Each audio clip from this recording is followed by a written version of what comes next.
February, USA, the city of Alhambra, California.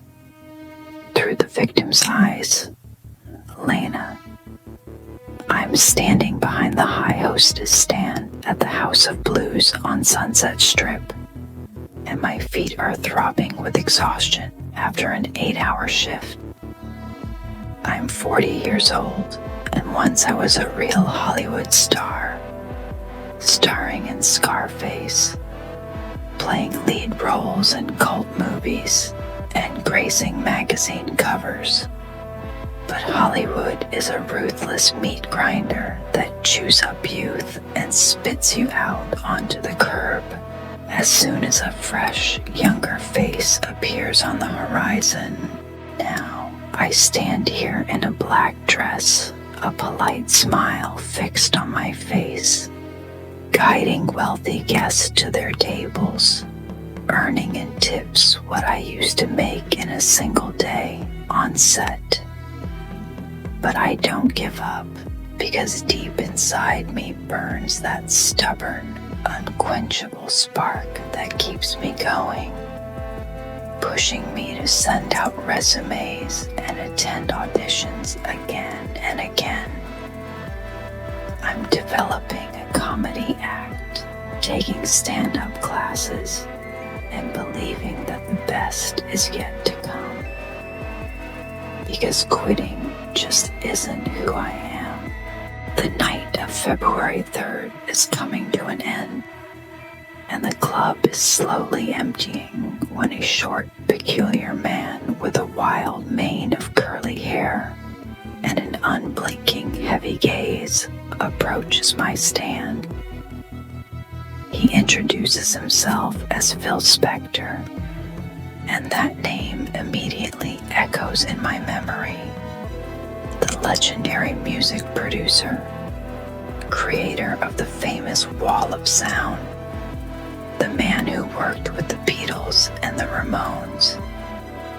His presence is revoltingly magnetic. He both frightens and fascinates, like a venomous snake behind a thick museum glass.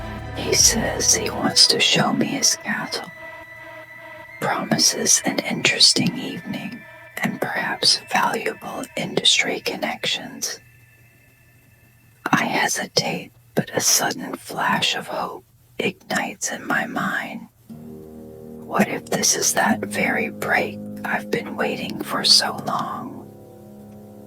I step into his long black limousine, and the Brazilian chauffeur silently opens the door, giving me a strange, sympathetic look. The car glides smoothly through the night streets of Los Angeles, and the city lights slowly fade behind tinted glass, giving way to the pitch-black darkness of the Alhambra suburbs. The limo turns through high wrought iron gates and creeps up a long, winding driveway, at the end of which the headlights reveal the imposing silhouette of a real castle, with spires and turrets. Pyrenees Castle. That's what he calls his home, and just hearing the name sends a cold, uneasy shiver down my spine. Inside, everything overwhelms with a dark, heavy opulence. Crystal chandeliers cast a dim, yellowish glow on painted ceilings. Mirrored walls multiply reflections into infinity, and the hardwood floors creak beneath our feet as if groaning from age.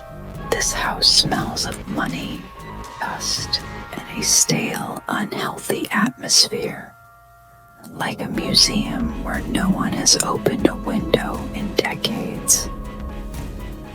Phil pours drinks, turns on the music, and begins boasting about his greatness, his countless awards, and how he single-handedly revolutionized rock and roll.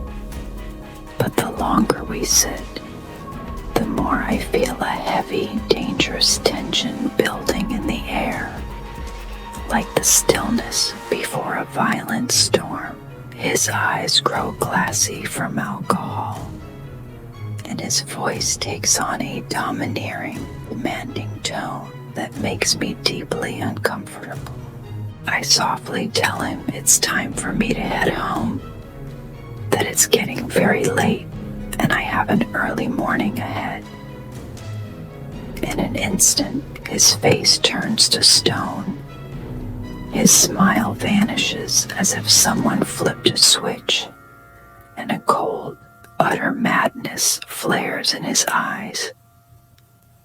He pulls out a gun from somewhere, a small, snub-nosed revolver that looks almost ridiculous in his thin, pale fingers. But the sight of the weapon makes my heart drop straight into my stomach. I try to stand up to leave, but my legs refuse to move, and an invisible, icy hand of fear squeezes my throat. I am sitting in a chair in the massive marble foyer of this cursed castle, trapped in front of a deranged old man with a gun, who has no intention of letting me walk away. The last thing I see is the black barrel aimed straight at my face. The last thing I feel is a hot, metallic taste flooding my mouth in a fraction of a second. And then everything abruptly cuts off and the world goes pitch black forever. Through the perpetrator's eyes, feel so. She wants to leave. They all want to leave. Every single woman I have ever let into my life has eventually tried to leave me.